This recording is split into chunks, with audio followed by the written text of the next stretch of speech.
अस्सलामुअलैकुम। कैसे हो आप सब? आई होप आप सब बहुत ही मज़े में होंगे, बहुत ही बढ़िया होंगे और अल्लाह ताला आपको सेहत दे, तंदुरुस्ती दे और ईमान की दौलत से माला माल करे। आमीन सुम्मा आमीन। जी हाँ, बहुत टाइम हो गया मैंने वीडियो नहीं बनाया था। सब जैसा कि सबके घर में इश्यूज़ रहते हैं, हम सब फैमिली पर्सन हैं और फैमिलीज़ लेके चलते हैं, तो सबकी फैमिलीज़ में कुछ ना कुछ मसले रहते हैं। तो ऐसा ही मेरी फैमिली में भी कुछ थे मसले, जिसकी वजह से मैंने वीडियो नहीं बनाया था। और इन बिटवीन लाइफ में और ये पूरी दुनिया में बहुत ऐसा कुछ हुआ जो देखने से दुख भी हुआ और बताने जैसा भी बहुत था। मतलब कि ये मेरा पर्सनल पॉइंट ऑफ व्यू है और हर किसी का अलग अलग हो सकता है।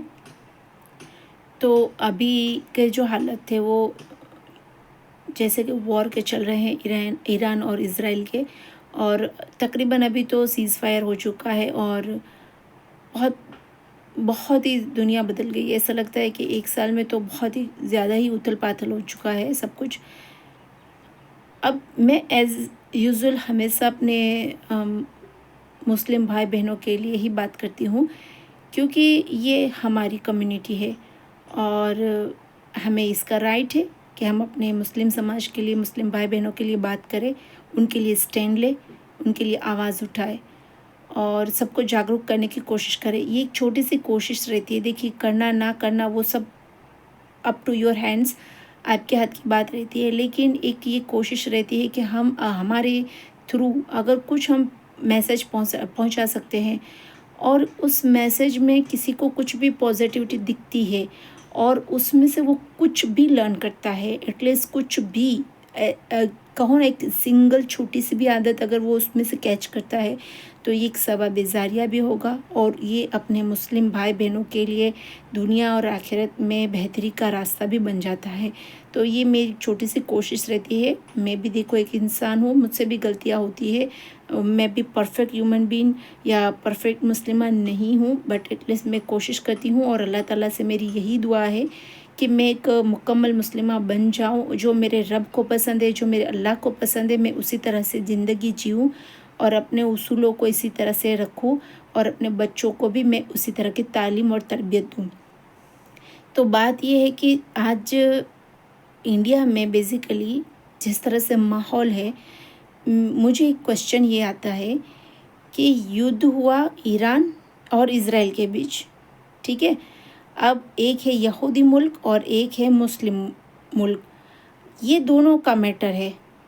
तो इंडिया से उनका कोई कनेक्शन डायरेक्टली तो नहीं है ना। तो यहाँ पे पॉलिटिक्स किस तरह से खेला जाता है कि आप इमेजिन करो कि जो मीडिया रहती है, जो अपने व्यूज़ बढ़ाने के लिए, बिकॉज़ यहाँ पे मेजॉरिटी जो कम्युनिटी है सबको पता है कौन सी कम्युनिटी मेजॉरिटी है। अब उनको उनके व्यूज़ लेने के लिए, उनको अच्छा बताने के लिए ये लोग क्या करते हैं, ग्राउंड पे उतरते हैं और नॉर्मल आम पब्लिक से बात करते हैं। उनको पूछते हैं ईरान और इज़राइल में आप किसके फेवर में हो। तो पहले तो मेरी ये एक्सपेक्टेशंस है कि अगर आप एज अ मुस्लिम कुछ बयान देते हो तो अपने बयान को स्ट्रॉन्गली रखो, बी कॉन्फिडेंस पे रखो और कुछ ऐसे बातें बताओ जो उनकी बोलती बंद हो जाए। अगर सेकेंडली अगर आप इस तरह से नहीं कर सकते तो आप उसको स्किप करो। ऐसे जो पत्रकार रहते हैं, ऐसे मीडिया वाले रहते हैं, उनको आप क्यों सक्सेसफुल होने के लिए एक मौका देते हैं कि वो अपने व्यूज़ बढ़ाए और वो आपस में लड़ाई के हिंदू मुस्लिम कराए।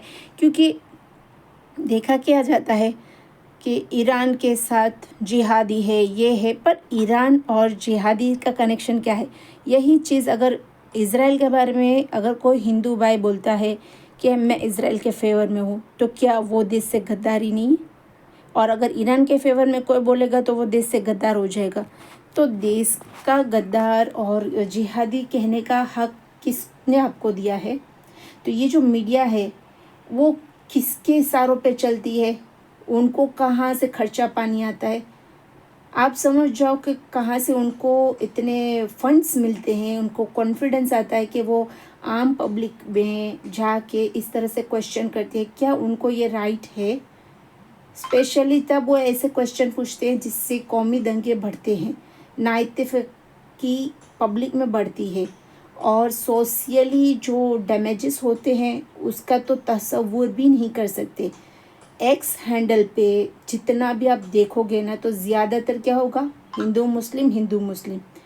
तो अब एक मुझे ऐसा फील होता है कि आप जो मुसलमान भाई बहन हैं वो सब जब भी ऐसे कोई पत्रकार से भिड़ जाओ या उनसे टकरा जाओ या वो आपसे इंटरव्यू लेने की कोशिश करें, मेक श्योर कि आपके पास वो स्ट्रॉन्गली बयान देने के वो पूरे पूरे क्या बोलते हैं रजूआत होनी चाहिए पूरी, ताकि आप उनको चुप करा सको।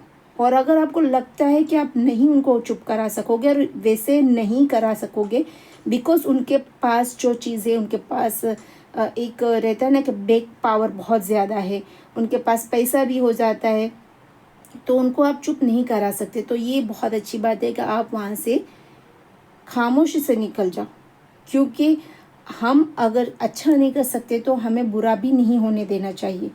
अगर हम किसी का भला नहीं कर सकते तो किसी को हमारे को बुरा कर कहना भी हम वो मौका नहीं दे सकते। अब होता क्या है, आपका एक स्टेटमेंट आपने दे दिया और आप वहाँ से चले गए कि मैं ईरान के साथ हूँ या ये है या वो है, या आप इसराइल के बारे में कुछ बोलोगे या फिर ये लोग कुछ और भी बोलेंगे, तो उनसे व्यूअरशिप किसको मिलती है, बेनिफिट्स किसको मिलता है और लॉस किसका होता है। लॉस अल्टीमेटली वो मुसलमानों को ही करते हैं, टारगेट्स बनाते हैं, उनके टारगेट्स रहते हैं, उनको सत्ता में रहना है। उनके पास सिर्फ एक ही मेंटालिटी है कि आप ये मुद्दा ऑलवेज पब्लिक में लगा के रखो, ताकि जो ये हिंदू मुस्लिम रहता है उससे उनकी कुर्सियाँ बच जाए। और जो हिंदू भाई बहन है ना, अगर वो भी मेरी ये वीडियो सुन रहे हैं तो वो भी अपने दिमाग को खोले और वो सोचे कि अगर वो भी हिंदू मुस्लिम करते उनको इससे क्या बेनिफिट है। आप मुझे बताओ, अगर आप मुस्लिम का विरोध करते हो या हद से ज़्यादा उनको जिहादी बताते हो, इससे आपको क्या बेनिफिट मिलता है? क्या आपको मंथली सैलरी मिलती है इसकी? आपके बैंक अकाउंट में पैसा आता है इसका? नहीं आता ना। आपको मिलता क्या है? कुछ नहीं मिलता। आपके दिल में सिर्फ नफ़रत पलती है। और ये एक सेक्युलर कंट्री है जहाँ पे ये सारी कॉम्स रहती है, तो कभी ना कभी आपको इससे पाला तो पड़ेगा आपके मुस्लिम ब्रदर सिस्टर से, तो कभी ना कभी उनसे काम भी पड़ेगा। तो फिर आप किस मुंह से उनके पास जाओगे? यही मुंह से तो आपने उनकी इतनी ज़्यादा क्रिटिसाइज़ की होती है, अभी काम पड़ने पर आपको उन्हीं के पास जाना है। तो ये सोच रखना बिल्कुल गलत है, क्योंकि अगर आप मुस्लिम कंट्रीज़ में भी देखो ना तो कितने ज़्यादा हिंदू भाई बहन वहाँ पे काम करते हैं, जॉब करते हैं, बिजनेस करते हैं। तो यही तो मुस्लिम है, वहाँ पे आप जाते हो, वहाँ पे काम करते हो, वहाँ पे रहते हो। तो कभी क्या कोई मुसलमान ने आपको गद्दार कहा? नहीं कहा ना। तो क्यों आप एक हाथ धो के पड़े हो? आप बिल्कुल अंधभक्तों की एक रेस बना कर चलते हो, उनके पीछे चलते हो, वो जो बोलते हैं वो जो करते हैं उसको करने देते हो, आप उनको कामयाब करने देते हो। क्यों? वो आपका खून चूसते हैं, वो आपका दिमाग खराब करते हैं। जितना ज़्यादा जागरूक नागरिक बन के रहोगे ना, उतना ही आपको फ़ायदा है। कोई आपसे खिलवाड़ कर रहा है, आपके उसूलों को तोड़ रहा है, आपकी इंसानियत को मार रहा है, तो ये बात ज़रूर से सोचिए। किसी को वोट दो, किसी के बारे में कुछ जजमेंट दो, उससे आपकी लाइफ पे क्या इम्पैक्ट पड़ता है वो बहुत ही ध्यान से देखो। और दूसरी बात ये कि करने के लिए बहुत अच्छे काम है दुनिया में, बहुत अच्छे काम है मुसलमान भाइयों के लिए। तो अल्लाह ताला ने और प्यारे नबी सल्लल्लाहु अलैहि वसल्लम ने हमें बहुत ही बेहतरीन ज़िंदगी जीने का तरीका बता दिया है। अकॉर्डिंग टू हदीस हम अपनी लाइफ जिएंगे तो डेफिनेटली हम सक्सेसफुल होंगे इंशाल्लाह। आप अपनी ज़िंदगी को, अपनी सोचों को बदल लो, क्योंकि पता नहीं हमारी कब आखिरी रात होगी या अगले पल हम ज़िंदा भी होंगे या नहीं होंगे। तो अपने ज़मीर को खोलो, अपनी ज़मीर को जगाओ। और ये जो लोग करते हैं ना आपका इस्तेमाल, आपके इस्तेमाल को आप होने से बचा सकते हो, और बचाओ। आपको ये मसली करना चाहिए। और मैं उम्मीद करती हूँ कि मेरी ये जो बात है वो आप तक पहुँचेगी, और इंशाल्लाह आप समझेंगे इस बात को, और आप भी आगे इसी बात को दोहराओगे कि हमें किसी की कठपुतली नहीं बननी है, हमें किसी के व्यूज़ नहीं बढ़ाना है, हमें इस गंदगी को आगे नहीं फैलाना है, हमें इस चीज़ को रोकना है। इंशाल्लाह अगर आप एक कोशिश करोगे तो अल्लाह ताला कामयाबी देने वाला है, और हमारी कौम को जिन लोगों ने इतना बदनाम करके रखा है वो हमारी कौम को हम इंशाल्लाह आगे लाएंगे। हम अपनी इज़्ज़त की हिफाजत करेंगे। सो आप भी अपनी इज़्ज़त की हिफाजत इस तरह से करो कि आप इनको रिप्लाई देना बंद कर दो, चाहे वो सोशल मीडिया हो, चाहे वो आपका इंटरव्यू लेते हो, कुछ भी हो। आप ऐसे दलीलों में, ऐसे बहस में, ऐसे डिबेट्स में पार्टिसिपेट मत करो। अल्टीमेट आपको ही ये लोग बदनाम करते हैं क्योंकि इनकी मेजॉरिटी है।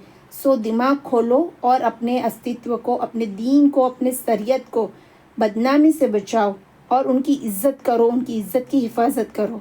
आई होप मेरी कुछ बात आपको समझ में आई होगी। अगर नहीं आई, आपको बुरा लगा, तो I am extremely sorry, but इसका आप ध्यान रखो, तो इंशाल्लाह अल्लाह कामयाबी ज़रूर देगा।